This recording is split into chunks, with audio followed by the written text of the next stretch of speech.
नमस्ते। और आज की क्लास हमारी छोटी होएगी क्योंकि हम क्या पढ़ने वाले हैं, वित्त आयोग पढ़ने वाले हैं। वित्त आयोग थोड़ा छोटा है और पर इम्पॉर्टेंट है। हाँ, क्वेश्चन आता है वित्त आयोग से। और ये संवैधानिक आयोग है जो वित्त आयोग है वो। तो इससे पहले आपने जो क्लास देखा होगा शायद वो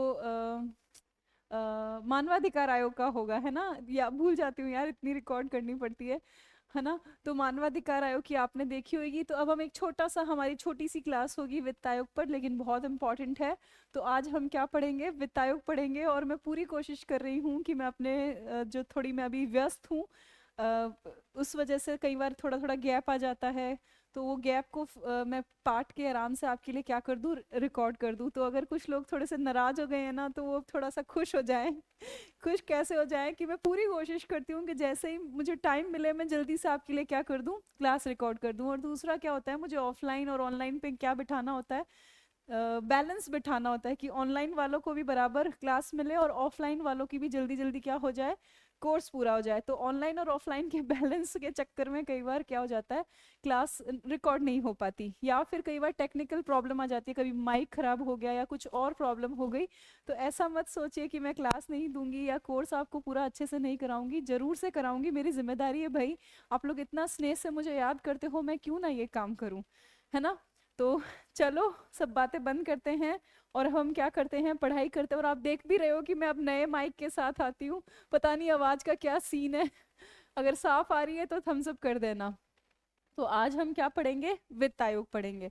तो चलो, वित्त आयोग क्या करते हैं, शुरू करते हैं। तो आओ। हाँ, आज हम पढ़ेंगे वित्त आयोग, मतलब ऐसा आयोग जो पैसे से संबंधित है। और ये आयोग कैसा आयोग है, संवैधानिक है। मतलब इसके बारे में हमारे पास संविधान में क्या होगा, एक आर्टिकल होगा। ठीक, अब वो आर्टिकल कौन सा है, तो अनुच्छेद 280 है। ये ध्यान रखना, डायरेक्ट कई बार एग्जामिनर क्वेश्चन पूछता है कि निम्नलिखित में से यह बताइए कि कौन से संविधान के अनुच्छेद के अंदर वित्त आयोग का प्रावधान है। तो वो आयोग जो अनुच्छेद है वो कौन सा है, 280 है। क्लियर? अब देखो, यह अर्ध न्यायिक निकाय है। ये सबसे इंपॉर्टेंट बात है कि ये कैसा निकाय है, अर्ध न्यायिक है। आपने चुनाव आयोग पढ़ा था, वो भी कैसा निकाय था, अर्ध न्यायिक था। तो दिमाग में एक क्वेश्चन फिट रखना कि आपके भारत के दो संवैधानिक निकाय, मैं क्या कह रही हूं कि भारत के संविधान में, किसमें, भारत के संविधान में दो ऐसे आयोग हैं, दो ऐसे आयोग हैं जो कि संवैधानिक भी हैं, जो कि संवैधानिक भी हैं और अर्ध न्यायिक भी है। जो संवैधानिक भी है प्लस कैसे हैं, अर्ध न्यायिक भी है ना? मतलब विवाद का भी निपटारा करेंगे, अर्ध न्यायिक भी है। और ये एक कौन है, आपका इलेक्शन कमीशन ऑफ इंडिया, जिसको हिंदी में लिखते हैं चुनाव आयोग या निर्वाचन आयोग। देखो, चुनाव आयोग में मुझे चार की जगह तीन शब्द लिखने पड़ते हैं, तो मैं चुनाव आयोग लिख देती हूँ। और दूसरा क्या है आपका, एफसी, फाइनेंस कमीशन, जिसको हम बोलते हैं हिंदी के अंदर वित्त आयोग। देखो, ई और एफ पास पास ही है ना? ये देखो, ई और एफ।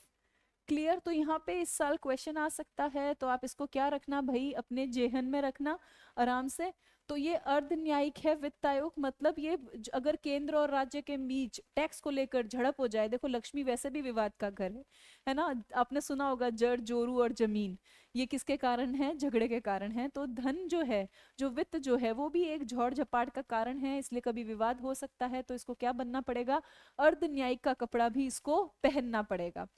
अब गठन, तो गठन जो है वो हर 5वें वर्ष पर या आवश्यकता अनुसार या उससे पहले कौन करेगा, राष्ट्रपति करेगा। तो ध्यान रखना कि इसका जो गठन है वो हर 5वें वर्ष पर या आवश्यकता अनुसार, जब भी राष्ट्रपति को लगेगा तो गठन कौन करेगा, राष्ट्रपति करेगा। लेकिन आम ये देखा गया है कि हर 5वें वर्ष पर क्या कर देते हैं, इसका गठन कर देते हैं। वैसे भी यार पैसे का मामला है, आपको अप टू डेट रहना होगा।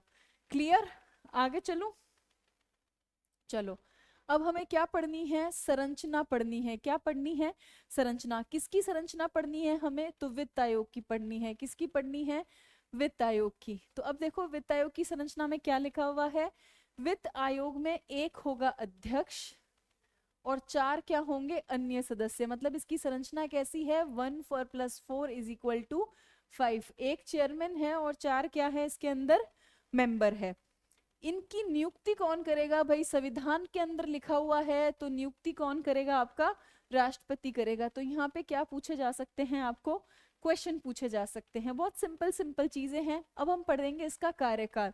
तो इसका कार्यकाल कौन तय करता है? तो नियुक्ति किसने की? राष्ट्रपति ने। तो कार्यकाल भी कौन तय करेगा? राष्ट्रपति। तो राष्ट्रपति के आदेश से तय होता है इनका कार्यकाल। पुनः नियुक्ति भी हो सकती है। इस चीज को गौर से पढ़ना, क्योंकि ये आपको स्टेटमेंट में दे सकते हैं। आपको पूछ सकते हैं कि भाई क्या वित्त आयोग के अध्यक्ष और सदस्यों की पुनः नियुक्ति हो सकती है? तो हाँ, उनकी पुनः नियुक्ति हो सकती है। ठीक, कोई प्रॉब्लम नहीं। अगला सुनो, संविधान ने संसद को वित्त आयोग के इन सदस्यों की योग्यता और चयन विधि का निर्धारण करने का अधिकार दिया है। यहां से मुझे लगता है कि इस साल क्वेश्चन आ सकता है। यहां से क्वेश्चन क्यों आ सकता है? क्योंकि आप सोचोगे कि संवैधानिक आयोग है तो संविधान ही तय करेगा कि भाई इनकी योग्यता क्या होगी, क्या सब कुछ होगा। लेकिन ध्यान रखना, यहाँ पे संविधान ने बॉल किसके पाले में डाल दी है? संसद के पाले में। संसद को क्या कहा है? संविधान ने संसद को, यही बात इंपॉर्टेंट है, किसको? संसद को वित्त आयोग के सदस्यों की योग्यता और चयन विधि का निर्धारण करने का क्या दिया है? अधिकार दिया है। चाहे अध्यक्ष हो चाहे सदस्य हो, संविधान ने बॉल उठाई और किसके पाले में डाल दी? संसद के पाले में डाल दी। बोले संसद इतना काम तो तुम करो ही करो। जब देखो तब कोई काम करने को कहते हैं तो कह देते हो ये अनुसूची वो अनुसूची, इस बार तुमको काम करना पड़ेगा। तो तुम चुपचाप वित्त आयोग के अध्यक्ष और सदस्यों के चयन की जो विधि है वो बनाओ। तो ये ध्यान रखना है। अब संसद ने करा काम। तो संसद ने वित्त आयोग अधिनियम 1951 बनाया। कितना बनाया? संसद ने वित्त आयोग अधिनियम 1951 के तहत अध्यक्ष और सदस्यों की विशेष योग्यता का क्या कर दिया? निर्धारण कर दिया। तो संसद ने कहा कि देखो अब काम तो आ गया है, करना तो पड़ेगा। तो फटाफट बैठी संसद और वित्त आयोग अधिनियम 1951 पास किया, और पास करके फटाक से क्या बना दिया? अध्यक्ष और सदस्यों के नियुक्ति के लिए विशेष जो योग्यताएं थी वो फटाफट बना के तैयार कर दी। तो देखो संविधान के डंडे से संसद ने जल्दी जल्दी क्या कर दिया? काम कर दिया। तो आपको अगर एग्जामिनर पूछे कि भाई वित्त आयोग के अध्यक्ष और सदस्यों का योग्यता निर्धारण क्या संविधान में लिखा हुआ है? बोलते हैं बिल्कुल नहीं। संविधान ने ये काम किसको दे दिया? संसद ने दे दिया। संसद ने कानून बनाया वित्त आयोग अधिनियम 1951, और उसी के अनुसार योग्यताएं क्या हुई? तय हुई। तो पहले सॉरी, पहले पेज में, इस पेज में आपको कोई तकलीफ नहीं। अगर आपको स्क्रीनशॉट लेना है तो आप आराम से क्या लीजिए? स्क्रीनशॉट लीजिए। तब तक अपन चलते हैं आगे। अब देखते हैं कि अध्यक्ष को क्या योग्यता चाहिए, वो पढ़ लेते हैं। ठीक है, तो अगर आपको प्रॉब्लम नहीं हो तो मैं थोड़ा पानी पी लूँ, क्योंकि मुझे बहुत ज़्यादा खांसी आ रही है, वरना क्लास फिर क्या हो जाएगी? इफेक्ट हो जाएगी। तो 2 मिनट दीजिए।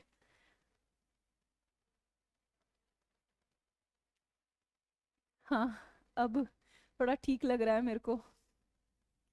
चलो, तो बहुत ऐसे बीच में कई बार क्या होता है, मेरी वॉइस क्या है? लो पिच की है, और फिर मैं आप टीम मुझे इनपुट देती है कि मैम आपकी वॉइस लो जा रही है, लो जा रही है।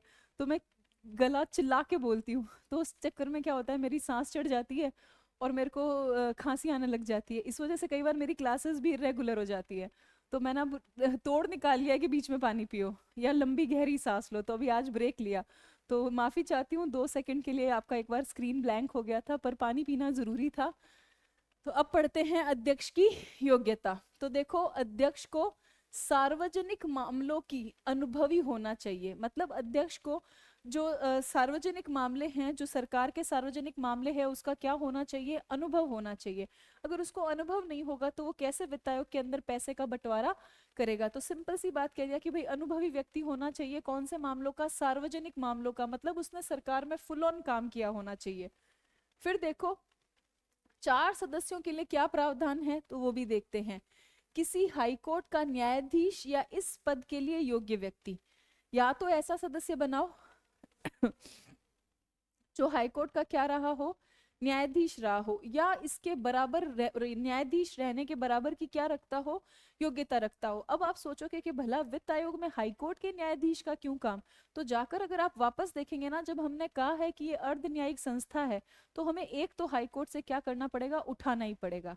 तो क्लियर? दूसरा देखो, ये पूछा भी गया है क्वेश्चन कि क्या हाईकोर्ट का जो न्यायाधीश है वो इस सदस्य बनने के योग्य है क्या? तो हाँ, वित्त आयोग के सदस्य बनने के योग्य है। ऐसा व्यक्ति जो लेखा एवं वित्त मामलों का क्या हो, विशेष ज्ञाता हो। अब ये तो सीधा सा याद हो जाएगा, क्योंकि आपको करना क्या है, पैसे का बंटवारा करना है, तो लेखा और वित्त का तो उसको क्या होना चाहिए, विशेष ज्ञान होना ही चाहिए। फिर देखो, ऐसा व्यक्ति जिसे प्रशासन और वित्तीय मामलों की क्या हो, ज्ञान हो। तो बड़ा बड़ा सिंपल है। देखो, एक तो क्या ले आओ, हाईकोर्ट का न्यायाधीश। हाईकोर्ट का क्या ले आओ, जज वाली योग्यता। हम किसके लिए पढ़ रहे हैं, सदस्य। किसके सदस्य बनाने के लिए पढ़ रहे हैं, वित्त आयोग के। तो पहला तो कौन सी योग्यता वाला ले आओ, हाईकोर्ट का जज। फिर पैसे का मामला है ना, तो लेखा और वित्त को ले आओ। किसको ले आओ, लेखा और वित्त वाले को ले आओ।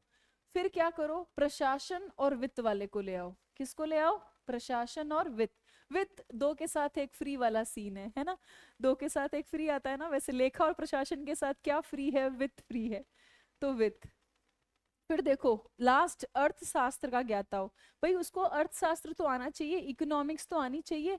तो लास्ट किसका ज्ञान होना जरूरी है, अर्थशास्त्र का। तो ये चार जो योग्यताएं हैं, ये चार जो योग्यताएं हैं यहाँ पे भी लिखी हुई है, ये चार शॉर्ट फॉर्म में, ये वित्त आयोग के सदस्य बनने की योग्यताएं हैं, जो संविधान ने नहीं, संसद ने वित्त आयोग अधिनियम 1951 के तहत क्या की है, तय की है। अध्यक्ष की तो सिर्फ एक ही है कि सार्वजनिक महत्व के मामलों पर उसको क्या होना चाहिए, अनुभव होना चाहिए। तो यहीं से क्वेश्चन आएगा। तो आप आराम से स्क्रीनशॉट जो लेना चाहते हैं वो क्या ले लीजिए, स्क्रीनशॉट ले लीजिए। फिर देखो अगला, वित्त आयोग के अब हमें क्या पढ़ने हैं, काम पढ़ने हैं। तो वित्त आयोग के क्या काम है, तो बहुत सही है कि वित्त आयोग भारत के राष्ट्रपति को निम्न मामलों पर सिफारिश करता है। मतलब नियुक्ति राष्ट्रपति ने की है ना, तो जो भी काम करेगा ना उसकी सिफारिश भी किसको की जाएगी, भारत के राष्ट्रपति को की जाएगी। अब देखो वो कौन कौन सी सिफारिश करता है। तो देखो, सबसे पहले संघ और राज्य के बीच करों के शुद्ध आगम का वितरण और राज्यों के बीच ऐसे आगमों का आवंटन। अब ये क्या बात है, इसको समझते हैं। देखो, केंद्र सरकार पैसा कमाती है, कैसे कैसे पैसा कमाएगी, ये टैक्स से पैसा कमाएगी। किससे पैसा कमाएगी, टैक्स यानी कि कर से। अब जो भी कर से इसने पैसा कमाया, जो भी शुद्ध तरीके से पैसा कमाया टैक्स के माध्यम से, अब उसे क्या करना होगा, बांटना होगा। शेयरिंग इज केयरिंग करना होगा, बांटना होगा। ये बांटना किसके साथ है भाई, राज्यों के साथ। किसके साथ बांटना है, राज्यों के साथ। तो पहला काम क्या है कि कर के जो शुद्ध आगम है उसका क्या करना है, वितरण करना है। किसके अंदर वितरण करना है, संघ और राज्यों के बीच, पहली बात। दूसरा, कुछ पैसा किसको दे देना होगा, कुछ पैसा किसको दे देना होगा, सीधा किसको आवंटित जाएगा, राज्यों को आवंटित जाएगा। तो बहुत आसान सी बात है कि केंद्र सरकार को एक व्यापारी मान लो, और वो व्यापारिक जो केंद्र सरकार के जो व्यापारी बन चुकी है वो, और वो बहुत सारा टैक्स से शुद्ध तरीके से पैसा ला रही है। वो पैसा कितना राज्य को आवंटित करना है और केंद्र और राज्य के बीच कितना बांटना है, ये कौन तय करता है, आपका वित्त आयोग तय करता है। तो संघ और राज्य के बीच करों के शुद्ध आगमों का वितरण, यानी कि संघ टैक्स से जितना भी पैसा कमाया वो संघ और राज्य आपस में मिलकर क्या करेंगे, बांट लेंगे। तो आपने वो सुना है क्या, वो पोयम सुनी होगी, चुन्नू मुन्नू थे दो भाई, है ना, रसगुल्ले पे हुई लड़ाई, और फिर मम्मी बीच में आई और कहा आधा तूले चुन्नू बेटा, आधा तूले मुन्नू बेटा। तो वही सीन है कि जो केंद्र सरकार है वो शुद्ध कर टैक्स से पैसा कमा रही है, और जो भारत माता कह रही है कि आधा केंद्र को दे दो और आधा किसको दे दो, राज्य को दे दो। फिर वो क्या कह रहे हैं, फिर वो कह रहे हैं राज्यों के बीच, अब जितने भी राज्य हैं उनको भी उनके अनुसार क्या कर दो, आप उस टैक्स के पैसे को बांट दो। तो पहला काम समझ में आया। दूसरा पढ़ते हैं, भारत की संचित निधि में से राज्यों के राजस्व में सहायता अनुदान देना। कि अब ये टैक्स का पैसा सारा कहाँ जमा करोगे, संचित निधि में जमा करेंगे। सारा का सारा टैक्स का पैसा कहाँ जमा करना है, संचित निधि में। अब इसी संचित निधि से राज्यों को क्या दे दोगे आप, सहायता अनुदान। देखो राज्य हर वक्त रोते रहते हैं कि यार स्टेट ये पैसा खत्म हो गया, यार स्टेट वो पैसा खत्म हो गया। तो राज्य क्या, तो केंद्र क्या करता है, जितना भी टैक्स से पैसा बचाया वो संचित निधि में थोड़ा जमा किया, और उसी संचित निधि से निकाल के जब भी कोई राज्य रोया तो उसको पैसा दे दिया, सहायता अनुदान कर दिया। क्या कर दिया उसको, सहायता अनुदान। क्लियर, कोई प्रॉब्लम नहीं। पहले दोनों आपको काम अच्छे से समझ में आए, आगे चलूं मैं, तो चलो अगला काम देखो। राज्य वित्त आयोग की सिफारिशों के आधार पर, ये भी इंपॉर्टेंट है, राज्य वित्त आयोगों की सिफारिशों के आधार पर राज्य नगर पालिका और पंचायतों की अन्य पूर्ति के लिए राज्य की संचित निधि के संवर्धन के लिए आवश्यक हो। तो अब वो कह रहे हैं कि भाई राज्य वित्त आयोग को भी थोड़ा पैसा देगा, ये उसकी नगर पालिकाओं के लिए देगा, उसके पंचायती राज के लिए देगा, उसकी संचित निधि को थोड़ा बूस्ट करने के लिए देगा। तो ऑन एंड ऑन आपको ध्यान रखना है कि राज्य वित्त आयोग को भी थोड़ा पैसा, राज्य वित्त आयोग जैसा कहेगा उसकी सिफारिशों के आधार पर केंद्र सरकार थोड़ा सा पैसा नगर पालिकाओं को दे देगा, थोड़ा सा पैसा किसको दे देगा, पंचायती राज को दे देगा, और थोड़ा सा पैसा राज्य की संचित निधि में भी डाल देगा। क्लियर? फिर राष्ट्रपति द्वारा आयोग की दृढ़ वित्त के हित में कोई बताए अन्य विषय को लेकर निर्देश। अब कभी राष्ट्रपति को लग जाए कि यार ये पैसे का बहुत खर्चा कर रहा है, जैसे आप देखा करो ना, जब पापा बहुत ज्यादा खर्चा करते हैं तो दादाजी क्या कहते हैं कि नहीं भाई इतना खर्चा करने की जरूरत नहीं है। तो उस केस में दादाजी राष्ट्रपति का काम कर रहे हैं और पापा जो है वित्त आयोग बन गए हैं और उनको कहा जा रहा है कि देखो ढंग से पैसे का इस्तेमाल करो। तो यही पर राष्ट्रपति जो है वो केंद्रीय वित्त आयोग को कहता है कि भाई पैसा बहाने के लिए नहीं है, पैसा जो आपने टैक्स से हमने कलेक्ट किया है उसको ढंग से इस्तेमाल करो। इसको लेकर भी राष्ट्रपति क्या दे देता है, निर्देश दे देता है। उसी को संविधान की लैंग्वेज में लिखा गया है कि राष्ट्रपति द्वारा आयोग की दृढ़ वित्त, मतलब अगर आप फालतू पैसा बहा रहे हो तो उस केस में राष्ट्रपति कह सकता है कि हम आपको क्या दे रहे हैं, कोई निर्देश दे रहे हैं। तो राष्ट्रपति द्वारा आयोग की वित्त के हित में कोई बात जो है वो या कोई निर्देश जो है वो उसे दे सकता है। क्लियर? चलो अब अगली चीज पढ़ते हैं कि आयोग अपनी रिपोर्ट राष्ट्रपति को देगा, राष्ट्रपति इसे संसद के दोनों सदनों में रखवाएगा। ये बहुत सिंपल है क्योंकि आपको पता है नियुक्ति राष्ट्रपति ने की, सेवा शर्तें राष्ट्रपति ने तय की। तो जो वो क्या कहता है ना कि जब राष्ट्रपति ने नियुक्ति की है तो रिपोर्ट भी कौन पकड़ेगा, राष्ट्रपति पकड़ेगा, और राष्ट्रपति लेकर किसको दे आएगा, संसद को दे आएगा कि पढ़ लो तुम्हारे वित्त आयोग ने क्या क्या पैसे बांटे हैं। ठीक, फिर देखो वित्त आयोग की सिफारिशों की प्रकृति कैसी है, सलाहकारी है, पूछी जा सकती है। इसको मानने हेतु सरकार बाध्य नहीं। सबसे बड़ी बात यही है कि लक्ष्मी का मामला है फिर भी सरकार मानने को क्या नहीं है, बाध्य नहीं है। इसलिए एग्जामिनर ये कई बार ये क्वेश्चन किस में बना के दे देते हैं, स्टेटमेंट में दे देते हैं। सलाहकारी को क्या कर देते हैं, बाध्यकारी कर देते हैं। पर आपको ध्यान रखना होगा कि भले ही पैसे का मामला है पर बाध्यकारी नहीं है, सिर्फ और सिर्फ क्या है, सलाहकारी है। क्लियर? हाँ, अब क्या है, अब वित्त आयोग के अध्यक्षों की लिस्ट है और हमें देखनी है, और लिस्टों पे हमेशा पंगा होता है पर फिर भी पढ़ लेते हैं।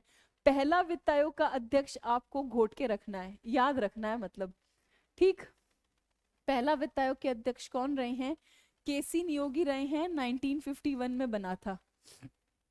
दूसरा वित्त आयोग के अध्यक्ष कौन रहे हैं, तो के संथानम रहे हैं, 1956। तीसरे के ए के चंदा है, फोर्थ के डॉक्टर पीवी राजा मन्नार है, फिफ्थ के महावीर त्यागी हैं, सिक्स्थ के ब्रह्मानंद रेड्डी हैं, सेवेंथ के जेएम सेलोत है। इस पूरे पेज में हमारे लिए दो ही इंपॉर्टेंट बातें हैं जो पहले और दूसरे हैं। ठीक, तो आगे बढ़ जाऊं। हाँ, अगला आठवां आपका वाईवी चावण है, 9 नंबर पे आपके एनकेपी साल्वे हैं, 10वें नंबर पर केसी पंत, 11वें पर एमएम खुसरो, 12वां पर डॉक्टर सी रंगराजन, और 13वां पे डॉक्टर विजय केलकर, 14वें पर वाईवी रेड्डी, 15वें पर एनके सिंह।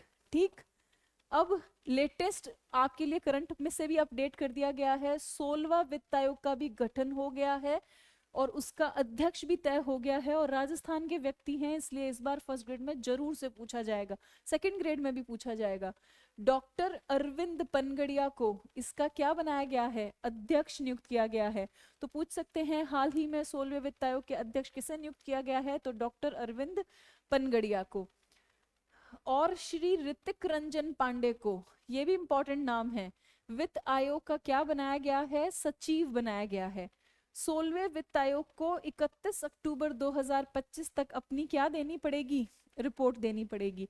तो ये आपको क्या रखना है, करंट से है तो ध्यान रखना है, फैक्ट है। और जो कि आपका होमवर्क है, आप आते से टाइप करोगे कि 16वें वित्त आयोग का अध्यक्ष कौन है और 16वें वित्त आयोग का सचिव भी किसे बनाया गया है। ये दोनों बातें आपका होमवर्क है, क्लास में आते ही एंटर करते ही पहले लिखोगे। ठीक, आगे चलें।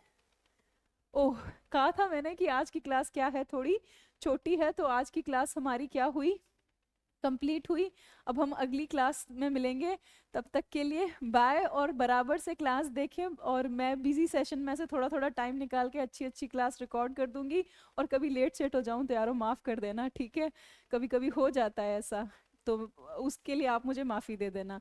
तो चलो अगली क्लास में मिलते हैं, और क्लास को देखकर लाइक करना बिल्कुल नहीं भूलें, और टेस्ट सीरीज जरूर से खरीदें, ताकि जितना आप अभ्यास करेंगे उतना आप निखरेंगे, उतना आप सिलेक्शन के करीब होंगे। बाकी कोई प्रॉब्लम हो, कोई कंफ्यूजन हो, कोई डाउट हो तो कमेंट बॉक्स में टाइप करें।